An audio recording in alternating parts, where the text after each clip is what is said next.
Hello and welcome to my vlog style presentation. My name's Jake and today I'm going to be looking back at my two projects from devising this year, Cleanse and Dysmorphic Anatomy.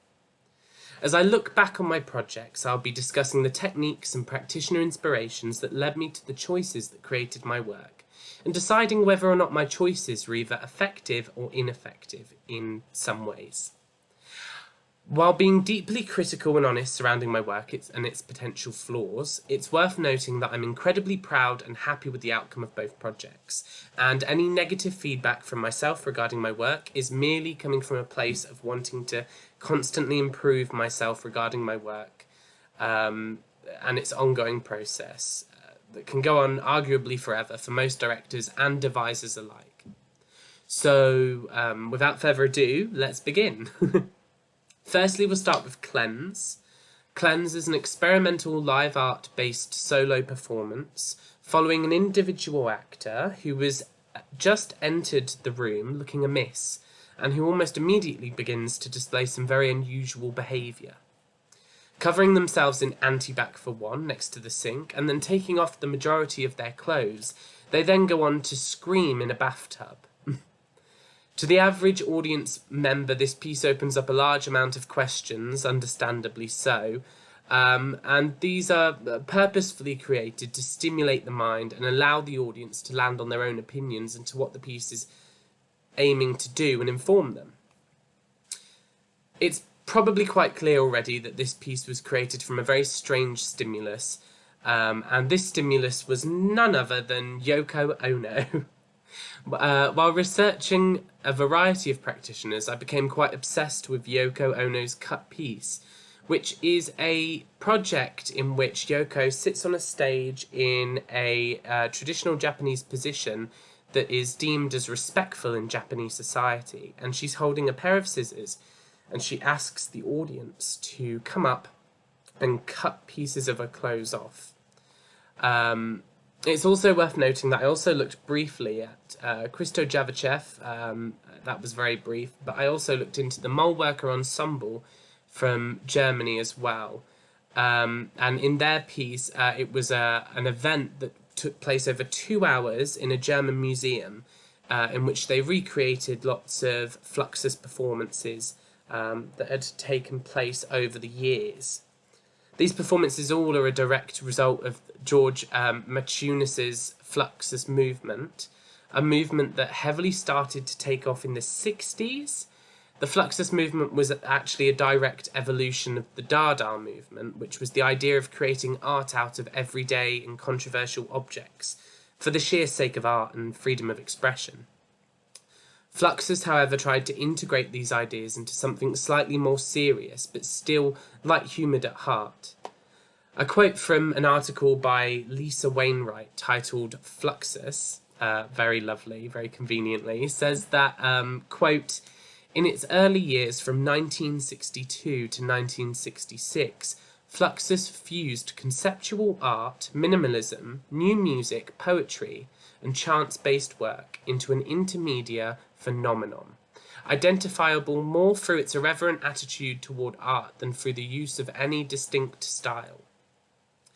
Fluxus performances are also known to be both short and relatively minimal and cheap, which is also what tipped me into going into this direction, due to their incorporation of the mundane everyday objects, which for a uni student is quite handy to get a hold of. When looking into this, though, I also loved the idea of stepping out of my comfort zone and creating something that wasn't what I was used to, which was a far more naturalistic method of storytelling on a stage. As a result, I started creating my piece with the intent of having my performance be task-based, which is a typical Fluxus concept in terms of performances. However, for some reason, what I ended up with initially didn't feel like a very finished piece that would be engaging and invoking to an audience. I personally feel like the performance needs to invoke some form of emotional response from an audience in order for it to be kind of valid and engaging and respected. I wanted to take them on a journey and doing one singular activity, which was covering my body in antibac as a direct response to the coronavirus pandemic, just wasn't cutting it for me and my vision. To take it to the next level, I decided to add an audio monologue over the top of the performance, which took advantage of sound effects to create an atmosphere on stage, or in my bathroom for this rendition. To write my monologue, I used personal, real stories interwoven with a dark, hysteric original script to create contrast. To write the original script, I tried to take inspiration from Samuel Beckett, who you'll hear more about later when I talk about my second performance.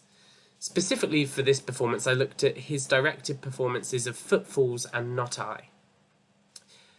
These texts are bleak and challenging, and as well as deeply thought out in the way in which they're both written and performed. I wanted to capture the feeling of hopelessness that Beckett was so good at creating.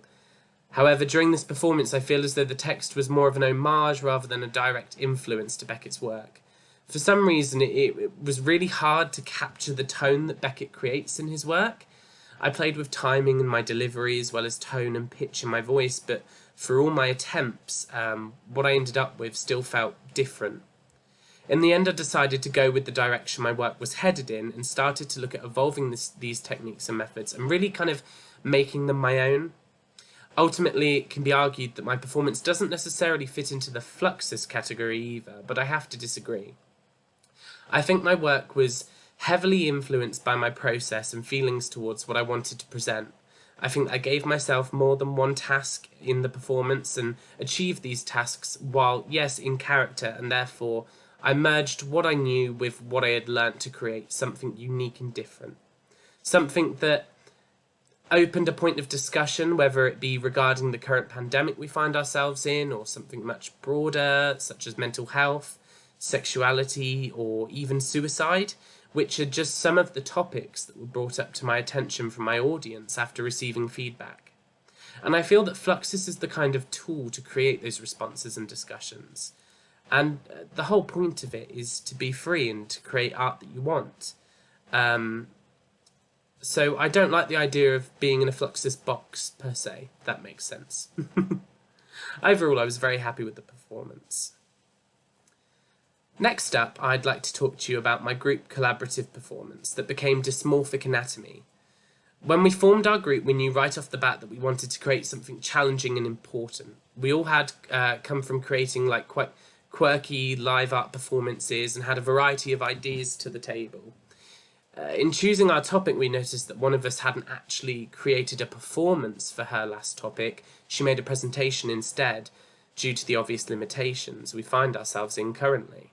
As a result, we thought that tackling eating disorders and mental health, which was morbidly convenient too, as we'd each experienced these in both direct and indirect ways, was a really good option, and allowed our group mate to kind of redevelop their concept and idea and be able to physically perform it on a stage. Dysmorphic Anatomy's script was completely written from scratch and was solely influenced by Samuel Beckett's work. More specifically this time, his piece Rockabye, which played with slow and tense repetition to portray its rather dark and depressing narrative of an old lady essentially waiting to die in her rocking chair. While writing the script during our work in progress, we were informed that to a modern-day audience of Generation Z's, the tone and pacing might come across as boring and dull eventually. We had clearly captured Beckett's tone a bit too well this time around, but the joy of it was that changing some of the moments and pacing was actually still taking inspiration from Beckett, as his pacing and tone is exactly what he's known for, and his dynamic ability to change his pacing and tone in a performance. So as a result, we started looking at Not I on top. We were able to adapt segments in the script to create build-up and keep the piece more stimulating, while also making sure there was meaning behind each change in tone. I feel like the script might actually be one of the strongest parts of the performance altogether. However, that's not to say that we couldn't have changed anything. Personally, I feel as though the delivery was strong and perfect in some places, but fell flat elsewhere, as like myself last time in the previous project, probably as a result of the fact that it was my group's first time trying to replicate this work just like I'd done before. However, I think it was a lot stronger this time around, and we definitely did capture Beckett's tone in the text itself. It was more just a delivery thing. In terms of movement and physicality in the performance, one of my peers, Izzy, suggested we look at Trisha Brown, who, just like many other practitioners, takes advantage of repetition in her physical movement pieces, and as a result we could intertwine the text with the movement in order to further the impact of our performance. You can see during the penultimate section to the finale that as a group we had set movements for lines that were repeated to emphasise the key points in this scene, those moves being the exact same every time the line was delivered. As well as this, we worked collaboratively as an ensemble to create a subconscious narratively for our characters being depicted via projections. Members of the ensemble were to be on stage in some form for the entire performance to depict the deepest, darkest inner workings of our minds as events played out on the projectors for the entire performance. This combined naturalism with the bizarre and conceptual works of more modern live performances, and I think the contrast actually depicted in this form really made it clear with the audience what was being represented, as like this performance's key themes was being used to open up conversations, which is the biggest difference I found to my last performance, which was specifically supposed to be confusing and didn't have a specific aim. Finally, I want to talk about the key practitioner who influenced our performance and its narrative. And excuse my pronunciation, but this is the Lithuanian practitioner Andra Kavalaskait, and specifically her piece titled Scene. Scene is a somewhat edgy piece that tackles what outsiders perceive from eating disorders. It uses shock factor to highlight issues that Andra feels are important on the topic of eating disorders. For example, in one of the scenes, the performer eats paper and cardboard in front of the audience. As well as this, she plays with costume and other props like cling film to create disturbing imagery. The reason we chose a Lithuanian practitioner is because one of the members in our group, Cornelia, was from Lithuania herself, and we felt that it would be really interesting to see what works we could access now, having Cornelia able to inform us of their narrative and purpose through translations. On a collaborative side of things, during the devising process, this was extremely helpful and genuinely interesting actually, and had we not had these resources, our performance would have been really different. This is because in response to Andra's performance and the purpose behind it, we felt that we needed to retell her story from an inward perspective, rather than looking at how society perceives eating disorders in people and how social media translates eating disorders into something desirable. We chose to focus on how society can easily miss individuals with eating disorders, and how in fact the opposite factor for eating disorders happening can actually be a direct result of mental health issues and our own kind of inner demons, if you will. We created the ensemble as a direct representation of our darkest thoughts and selves, the punishing side in our heads. And I think this led to our piece definitely being a response to Andra's work, which made it one of our most important influences, in my opinion. We reworked sections that we'd seen using real food to eat instead of cardboard, and wrapping one of us in cling film to represent the suffocating effect of our own brain that our own brains can have on us. All in all, I was actually really happy with how the piece ended up, and I think it definitely achieves the response we intended to create from it. Having shown the piece to a small group of individuals for feedback as we were going along our devising process, I'm pleased to say that Dysmorphic Anatomy has opened up discussions regarding eating disorders and mental health in ways that are personal to each individual voice and story. And is guided, yet the performance is also guided and yet broad enough for audiences to draw and relate their own individual experiences to the pieces of the performance.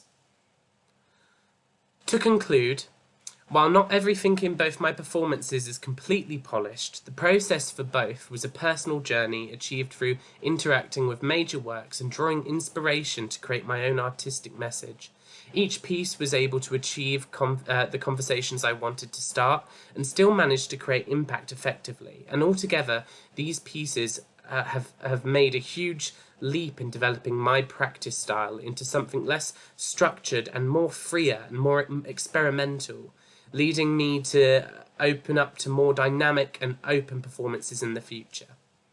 Thank you very much for coming and listening.